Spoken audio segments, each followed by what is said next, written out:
अखिलेश भैया संघर्ष करो।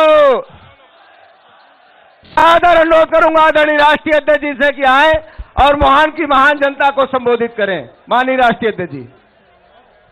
मंच पर उपस्थित समाजवादी पार्टी के जिला अध्यक्ष धर्मेंद्र,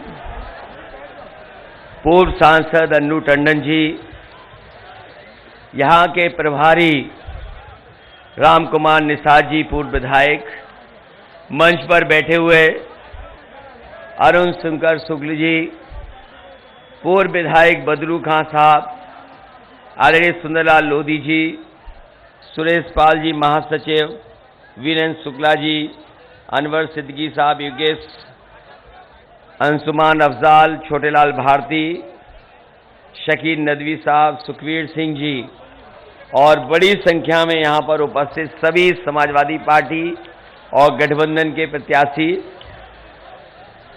समाजवादी पार्टी के चुनाव लड़ रहे सफीपुर से पूर्व मंत्री, पूर्व विधायक सुधीर कुमार रावत जी, मोहान विधानसभा से समाजवादी पार्टी के प्रत्याशी डॉक्टर आंचल वर्मा जी, मुन्ना अलवी जी जो बागरमऊ से चुनाव लड़ रहे हैं, और इस कार्यक्रम में उपस्थित बड़ी संख्या में हमारे आदरणीय बुजुर्ग, किसान भाई, नौजवान साथी, माताओं, बहनों और पत्रकार बंधुओं, मैं सबसे पहले आप सबका बहुत बहुत धन्यवाद और आभार प्रकट करना चाहता हूं इस कार्यक्रम को सफल बनाने के लिए। आज जब तीसरे चरण का आखिरी दिन था, तीसरे चरण के चुनाव के प्रचार का आखिरी दिन था, मैं अभी कानपुर में समाजवादी पार्टी के प्रत्याशियों के लिए ऐतिहासिक कार्यक्रम कर करके आया हूं, और आज का उत्साह देख करके कानपुर के लोगों का मैं कह सकता हूं कि तीसरे चरण में भी वही दोहराया जाएगा जो पहले चरण में हुआ, दूसरे चरण में। और मैं उन्नाव में जब पहली बार आया था, अभी कार्यक्रम किया था, तो मैं कह के गया था कि पहले और दूसरे चरण के बाद ही समाजवादी पार्टी और गठबंधन के लोगों ने और जनता के सहयोग से इतनी सीटें जीतने जा रहे हैं कि शतक लगने वाला है। वहां की जनता ने तो शतक लगा दिया है, तीसरे चौथे के बाद दूसरा शतक लग जाएगा, और जब 7वें चरण पर चुनाव जाएगा तो आप देख लेना, भारतीय जनता पार्टी के बूथ पर भूत नाच रहे होंगे, जनता नजर नहीं आएगी। और ये बात मैं ऐसे ही नहीं कह रहा हूं, मैं ऐसे ही नहीं कह रहा हूं ये बात। इनके नेताओं के भाषण सुने कि नहीं सुने, और आप जाकर के दोबारा सुन लेना, और अपने जीवन में जो परिवर्तन आया है 5 साल का वो आकलन करना। आप इनके नेताओं के भाषण अगर आप सुनोगे तो इनके जो छोटे नेता हैं वो छोटा झूठ बोल रहे हैं, जो बड़े नेता हैं बड़ा झूठ बोल रहे हैं, और जो सबसे बड़े हैं वो सबसे बड़ा झूठ बोल रहे हैं। याद है कि नहीं याद है, वो 15 लाख रुपए आपके खाते में आने थे। मोहान की जनता अब तो लखनऊ के करीब हो सकता है योगी जी ने भिजवा दिया हो आपके पास 15 लाख अकाउंट में। याद है कि नहीं याद है? और यही झूठ बोलने वालों ने कहा था कि नोटबंदी हो जाएगी तो उसके बाद भ्रष्टाचार खत्म हो जाएगा, काला धन वापस आ जाएगा। याद है कि नहीं याद है? रुपए बंद हो गए, नए रुपए सबके हाथ में आ गए, लेकिन आज जब देखते हैं तो इस डबल इंजन की सरकार में अगर कोई चीज डबल हुई है तो वो भ्रष्टाचार और महंगाई डबल हुई है। जो लोग काला धन वापस ला रहे थे, अखबार पढ़ा होगा आपने, एक बड़ा व्यापारी उद्योगपति 28 बैंकों का पैसा लेके भाग गया। आप हम लोग अगर 10,000 रुपए भी ले लें, 50,000 रुपए भी बैंक से ले लें, तो बताओ नोटिस आता है कि नहीं आता है नोटिस? क्या आप बैंक का 2 लाख रुपए भी लेके भाग सकते हो? अगर आप 2 लाख रुपए भी हों और ले लिए हों बैंक से, तो आपकी जमीन छिन जाती कि नहीं छिन जाती? मकान छिन जाता है कि नहीं छिन जाता है? आप मुहान से भाग करके लखनऊ जाओगे, पुलिस पकड़ लेगी आपको। लेकिन सोचो आप कभी 28 बैंकों का पैसा लेकर के 22,000 करोड़ से ज्यादा पैसा और भारत छोड़ करके भाग गया, कोई पता नहीं किस देश चला गया है। क्या भारत सरकार की पुलिस पकड़ पा रही है उसको? और ये पहला नहीं भागा है, ये पहला नहीं भागा है। जो लोग जानते होंगे ये कहां के थे उद्योगपति, और जो पहले भागे थे ये मदद तो हमारी बीएड टेट वाले ही कर रहे हैं। ये पढ़े लिखे हैं, ये सब जान रहे हैं बात को। अभी जो भागे हैं 28 बैंक का, वो भी वहीं के थे जहां से पहले लोग पैसे भागे थे। इसलिए मैं आपसे विशेष निवेदन अपील करने आया हूं कि उत्तर प्रदेश को बचाने का चुनाव है, उत्तर प्रदेश के लोकतंत्र को बचाने का चुनाव है, देश के संविधान को बचाने का चुनाव है। ये कोई छोटा मोटा चुनाव नहीं है, देश की राजनीति को तय करने का चुनाव है। और आपने देखा होगा अभी तक तो छोटे बड़े नेता आ रहे थे झूठ बोलने, अब तो पता लग रहा है दूसरे प्रदेश के भी बड़े बड़े नेता बुलाए जा रहे हैं कि उत्तर प्रदेश में झूठ बोलो। और एक भी नेता महंगाई पे बात नहीं कर रहा है।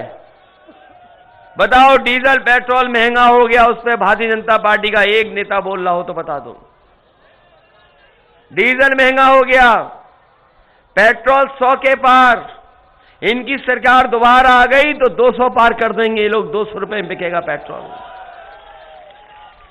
ये जो खुले जानवर है जिसके लिए गौशाला बनाई थी, भूखी गाय मर रही हैं और हमारे मुख्यमंत्री जी का प्रिय जानवर सड़क पर घूम रहा है, टक्कर मार रहा है। न जाने कितने लोगों की जान जा चुकी है। कल मैं जब फिरोजाबाद में था वहां बताया कि एक बाप और अपना बेटा लेकर के खेत गया था रखवाली के लिए, रात भर बना रहा। सुबह जब देखा उसने, लौट करके आया तो सांड ने ऐसी टक्कर मारी दोनों को कि दोनों की जान चली गई फिरोजाबाद जिले में।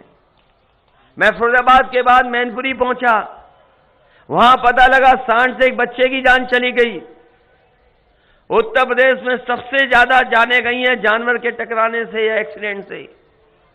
सरकार कोई मदद नहीं कर रही, और जिनकी जान जा रही वो सब गरीब हैं, वो सब वो लोग हैं जो खेत की रखवाली करते हैं अपने खेत को बचाने के लिए। इनकी सरकार आई, हजारों करोड़ रुपए जाने कौन ले गया, और खेत की रखवाली के लिए भी तार किसान को लगाने पड़ रहे हैं। बताओ आपकी किसी फसल की कीमत ये दे पाए हो तो बताइए आप। इनका संकल्प पत्र पढ़ लेना, पहले पन्ने पे लिखा है कि किसानों की आय दोगुनी हो जाएगी। किसान भाइयों बताओ आपकी किस पैदावार की दोगुनी हो गई आय? किसी फसल की आय बढ़ गई हो तो बताओ। न धान खरीदा गया, न फसल खरीदी गई, लूट हो गई। और जब खाद लेने गए तो खाद क्या मिल गई आपको? डीएपी मिल गई क्या? और बोरी को सही से नाप लेना, तौल लेना। बताओ चोरी हो गई उसमें से कि नहीं हो गई? ये बीजेपी वाले बहुत पार्ले जी के बिस्किट खाते हैं, वहीं से चोरी सीखी है इन्होंने। हमारे बुजुर्ग जानते होंगे, पहले पार्ले जी का बिस्किट इतना बड़ा आता था पैकेट, याद है कि नहीं याद है? उन्होंने मुनाफा कमाया, रुपया उतना ही रहा, लेकिन पैकेट छोटा होता चला गया। आप जाकर के दुकान में पूछना, पहले पार्ले जी का बिस्किट पैकेट कितना बड़ा आता था, और जैसे जैसे उन्हें मुनाफा कमाना था, उन्होंने अपना मुनाफा कमाना नहीं छोड़ा। बिस्किट के पैकेट से बिस्किट निकाल दिए। वही भारतीय जनता पार्टी कर रही है। आपके खाद की बोरी से भी चोरी करने का काम अगर कोई कर रहा है तो भारतीय जनता पार्टी कर रही है। ये मुख्यमंत्री जी जो बाबा हैं, आजकल उनकी भाषा सुनिए कि नहीं सुनिए? भाषा उनकी सुन लो। वो दूसरों को कहते हैं कि हम 12 बजे सो के उठते हैं। हमारे बाबा देखो क्या क्या नजर रखते हैं। इसलिए नजर रखते हैं कि हम पड़ोसी हैं उनके। हमारी दीवार उनकी दीवार एक है, लेकिन हम भी धुआं उड़ता दिखते हैं। हमारे पत्रकार साथी लखनऊ के हैं, बताओ हमारा घर उनका घर एक दीवार है कि नहीं है? वो कह रहे हैं कि हम 12 बजे सो के उठते हैं। बाबा जी आपके लिए नहीं कह रहा मैं, आप चिलम पी सकते हो, केवल बाबा जी योगी नहीं पी सकते। आपके हमें कोई शिकायत नहीं है। सोचिए आप, बाबा मुख्यमंत्री जी कह रहे हैं हम 12 बजे सो के उठते हैं, लेकिन उनकी शक्ल देख लो आप। उनकी शक्ल पर किसानों ने और नौजवानों ने जो वोट डाला है, उनकी शक्ल पर 12 बज गए हैं। इसलिए भाषा बदल गई है, इसलिए भाषा बदली है कि किसान और नौजवान इस बार इनके खिलाफ है। किसान को खुशहाली रोक ली इन्होंने, इसलिए किसान इनके खिलाफ है। हम तो किसान भाइयों आपसे कह रहे हैं, आप अपनी मिट्टी की कसम खाना, नहीं तो ये जमीन भी बेच देंगे। अगर जमीन बचाना है तो आपकी अपनी मिट्टी की कसम खानी पड़ेगी। 3 काले कानून लाए थे जमीन छीनने के लिए। 3 काले कानून लाए कि नहीं लाए बताओ? 750 से ज्यादा किसान शहीद हो गए, सरकार ने सुनवाई नहीं की। 750 किसान, और उनको सोचो क्या क्या किन किन चीजों का सामना करना पड़ा। गर्मी आई वो नहीं हटे, बारिश में नहीं हटे, कड़ाके की ठंड पड़ी नहीं आई, कोरोना से ऐसी बीमारी महामारी रही, वो लोग वहां से नहीं हटे। 700 से ज्यादा किसान शहीद हुए, लेकिन किसानों ने अपना आंदोलन नहीं छोड़ा। और जैसे ही बीजेपी को पता लगा कि अब तो चुनाव कराना पड़ेगा पंजाब और उत्तर प्रदेश में, इन्होंने तीनों कानून वापस ले लिए। केवल वोट के लिए कानून वापस लिए हैं, केवल वोट के लिए लिए हैं। हो सकता है आने वाले समय में पता नहीं क्या करने लगे। इसलिए मैं आपसे कह रहा हूं कि इस बार किसान इन्हें माफ नहीं करेगा। इस चुनाव में किसान माफ नहीं कर रहा है, उत्तर प्रदेश से इनको साफ करने का काम करेगा किसान। और ये बीजेपी वाले कान पकड़ करके 700 से ज्यादा बार उठक बैठक लगाएंगे, लेकिन किसान इन्हें माफ करने वाला नहीं है। बताओ किसान भाई, माफ तो नहीं कर दोगे ने? और नौजवानों आप मत माफ करना। आपको कहा कि हम नौजवानों को 1 करोड़ स्मार्टफोन दे चुके हैं। बताओ बाबा होकर के क्या कह रहे हैं आप? अभी झांसी का भाषण सुन लो आप। झांसी बुंदेलखंड में गए और कह रहे कि हम नौजवानों को 1 करोड़ स्मार्टफोन दे चुके हैं। बताओ यहां मोहान के नौजवानों, तुम्हारे हाथ में अगर बाबा जी ने एक भी स्मार्टफोन दिया हो तो बता दो। न लैपटॉप दिया, और न जाने कौन सी टैबलेट देते रहे 5 साल। कौन सी टैबलेट दी इन्होंने? और वो चलाना नहीं जानते, ये भी याद रखना। बाबा जी लैपटॉप नहीं चला पाते हैं। अभी उन्होंने स्मार्टफोन से एक तस्वीर डाली जिसमें खुद पूरब की तरफ देख रहे हैं और जनता पश्चिम की तरफ देख रही है। बताओ नौजवानों, आपने देखी वो तस्वीर क्या नहीं देखी? अब पता लग गया कि स्मार्टफोन भी नहीं चला पाते ये। सोचो कैसे मुख्यमंत्री हैं। ये जो एम्बुलेंस चलती थी गरीबों के लिए, ये भी खराब कर दी। ये गांव में एम्बुलेंस पहुंचती थी मदद के लिए, अगर एक्सीडेंट हो जाए कोई तकलीफ परेशानी आ जाए, दिन में रात में किसी समय आप लोग गरीब लोग फोन मिलाते थे, एम्बुलेंस आपकी मदद के लिए पहुंचती थी। लेकिन अब ये मदद नहीं पहुंच पा रही। समाजवादी पार्टी ने तय किया है कि अगर हमें एम्बुलेंस दुगनी भी करनी पड़ेगी गरीबों की मदद के लिए, तो एम्बुलेंस की संख्या दुगनी कर करके अपनी गरीबों की मदद करेंगे। ये पुलिस के लिए 100 नंबर बनाया था, ये 100 नंबर पुलिस का बनाया था हम लोगों ने, जिससे पुलिस भी गांव पहुंच करके आपकी मदद करे। झगड़ा हो, लड़ाई हो, पानी को लेकर के कुछ विवाद हो जाए, गांव में घर में किसी तरह का विवाद हो जाए, फोन करने पे पुलिस आपकी मदद के लिए पहुंचती थी। लेकिन जब से 100 नंबर 112 किया है, इन्होंने हमारे उत्तर प्रदेश की पुलिस का भी कबाड़ा कर दिया। कबाड़ा हो गया कि नहीं हो गया? 100 नंबर थी तो अच्छी थी पुलिस, जब से 112 हुई पता नहीं क्या हो गया इस पुलिस को। इसलिए आपसे हम मदद मांगने आए हैं, और वो भी लखनऊ के किनारे की विधानसभा। बताओ, लखनऊ के बिल्कुल किनारे की विधानसभा, आपके बगल से एक्सप्रेस वे जा रहा है कि नहीं जा रहा? बताओ। मुझे याद है जब मैं कन्नौज जाता तो आपके क्षेत्र से ही होकर के जाता था मैं। यही पतली सड़क थी, फिर हम ही ने बड़ी की सड़क। अरे तुम वोट दे देना, अपने आप चले जाएंगे बाबा जी गोरखपुर।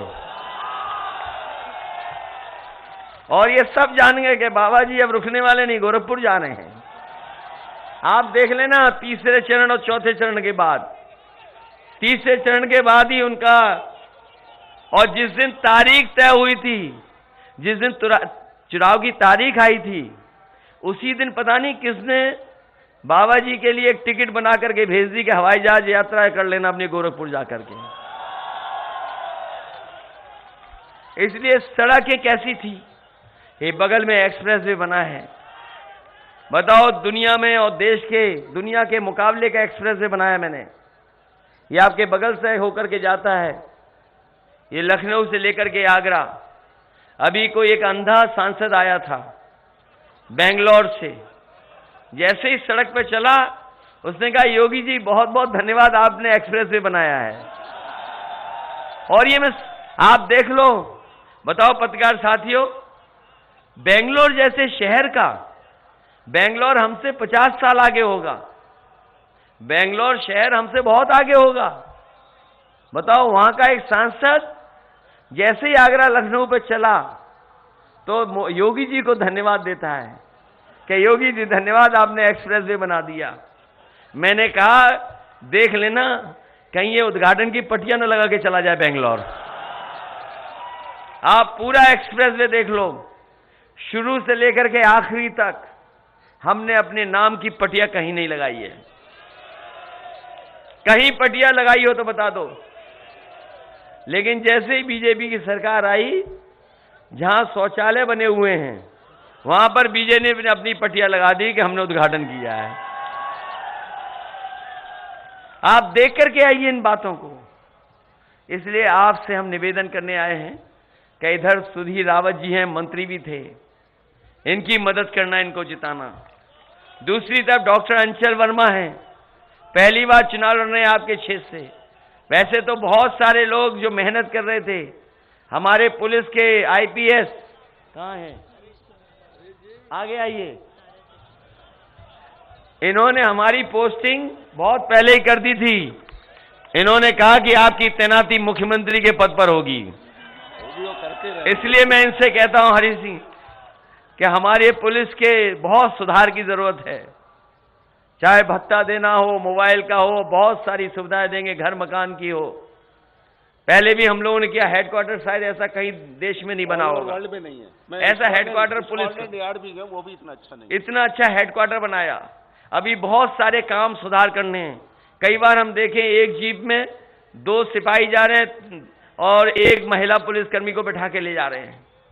इसलिए हमने कहा है कि हमें अगर स्ट्रक्चरली अलग से करना पड़ेगा, महिलाओं की पूरा स्ट्रक्चर चेंज करना पड़ेगा, तो महिलाओं के लिए हम पूरा का पूरा पुलिस विभाग अलग से कर देंगे, जिससे उनकी समस्याओं का समाधान करें, और गाड़ी से लेकर के कोई इंतजाम करना पड़ेगा तो करेंगे। और 33% हमने आरक्षण देने को कहा है कि उन्हें 33% आरक्षण देंगे।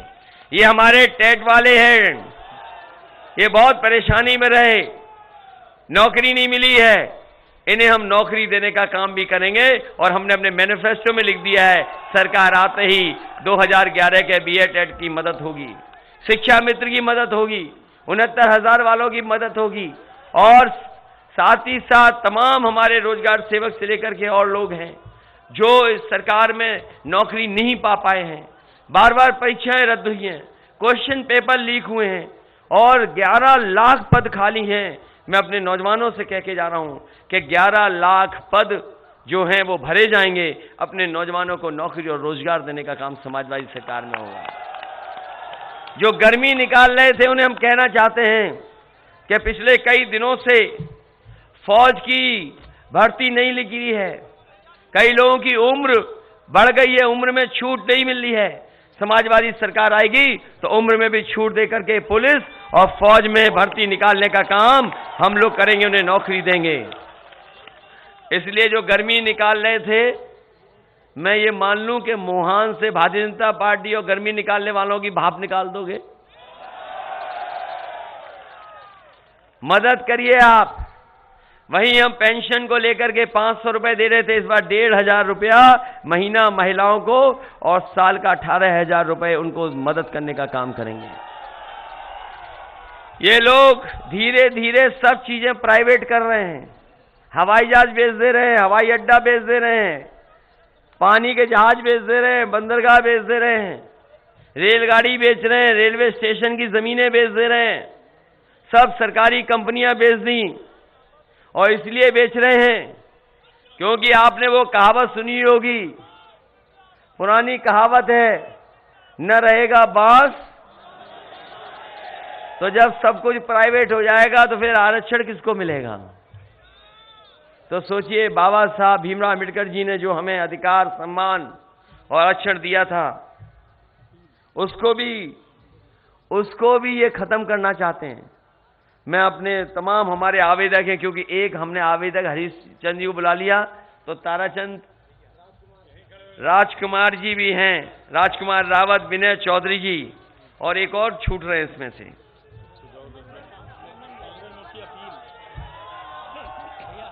इसलिए मैं सबसे निवेदन कर रहा हूं कि हमारे जितने साथी हैं इस चुनाव में हमारी मदद करिए, क्योंकि रईस जैसे के अलवी साहब भी हैं, क्योंकि ये सरकार बनाने का चुनाव है, ये विधानसभा को जिताने का तो है ही चुनाव, लेकिन सबसे बड़ा चुनाव है सरकार बनाने का।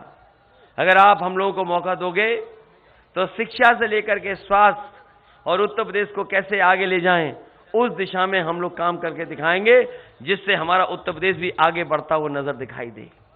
इन लोगों ने महंगाई दी है, बेरोजगारी दी है, और उत्तर प्रदेश की हर व्यवस्था को चरमरा गई है। इन्होंने 5 साल उत्तर प्रदेश को पीछे धकेल दिया है, आगे नहीं बढ़ाया, उत्तर प्रदेश को पीछे धकेल दिया। इसलिए उत्तर प्रदेश को बदहाली से खुशहाली की तरफ ले जाने के लिए भी ये चुनाव है। मुझे पूरा भरोसा है कि इस विधानसभा से आंचल वर्मा जी के पक्ष में एक एक वोट साइकिल के चिन्ह पर डाल करके आप मदद करेंगे। वहीं हमारे मुन्ना अलवी जी हैं बागरमऊ के, उनका चुनाव चिन्ह साइकिल है, उनकी भी मदद करना, और सुधीर रावत जी की भी मदद कर करके इन्हें विधानसभा में पहुंचा देना, जिससे आने वाले समय में हमारी सरकार बन सके। और उन्नाव के लोगों ने पहले ही तय कर रखा है कि इस बार 6 की 6 सीटें समाजवादी पार्टी के पक्ष में होंगी। और हम अपने नौजवानों को कह के जा रहे हैं, इतना वोट डालना, इतना वोट डालना, और ऐसा सिक्सर मारना कि भारतीय जनता पार्टी वाले बॉल न ढूंढ पाए, बॉल न ढूंढ पाए। और हम लोग तो क्रिकेट वगैरह भी खेल लेते हैं, लेकिन बाबा योगी न बॉलिंग कर पा रहे हैं न बैटिंग कर पा रहे हैं। क्या वो बॉलिंग बैटिंग कर पाएंगे? इसलिए मदद करिए और सहयोग करिए। मैं बधाई देता हूं विनय चौधरी जी को, जो आज समाजवादी पार्टी में उनके तमाम सहयोगी साथी आए, मैं बहुत बहुत बधाई देता हूं पार्टी में शामिल होने के लिए। एक एक नेता जो मंच पर है, मैं सबका धन्यवाद देता हूं और मुझे पूरा भरोसा है कि सब लोग मिलकर के इस बार समाजवादी पार्टी की सरकार उत्तर प्रदेश में बनवा देंगे। मैं भरोसा दिलाता हूं कि लखनऊ के करीब की विधानसभा है, विकास में आप लोग पीछे नहीं रहेंगे। विकास हो, योजनाएं हो या आप तक लाभकारी योजनाओं से मदद पहुंचाने की बात हो, हम लोग आपके बीच में ला करके मदद करने का काम करेंगे। बहुत बहुत बधाई, बहुत बहुत धन्यवाद।